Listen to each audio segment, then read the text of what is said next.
Je m'appelle Nelly Duvic, je suis enseignante en français à Ivuyévik, le village le plus au nord de la province du Québec.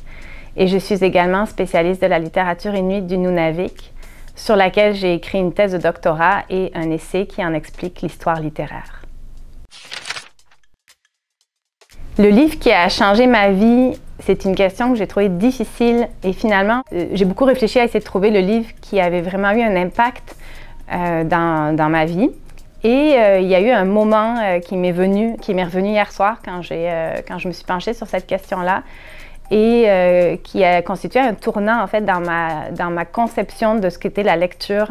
Et je devais avoir 17 ans et j'étais dans un magasin avec ma mère et je suis allée au rayon librairie et j'ai vu ce livre. La couverture m'a vraiment plu. J'ai même pas lu la 4e de couverture. Et finalement, je l'ai lu en 2 jours. Et ce livre-là est La plage d'Alex Garland.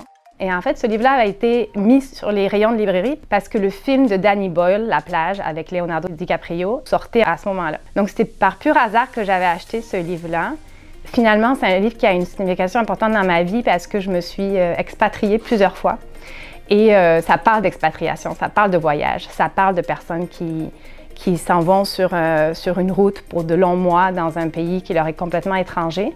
C'est finalement un livre qui est resté avec moi pendant très longtemps et qui a constitué ce tournant-là où j'ai compris la différence entre quelque chose, une lecture qui est imposée puis une lecture qui est choisie et qui peut en fait avoir un impact à long terme, tout au long de notre vie.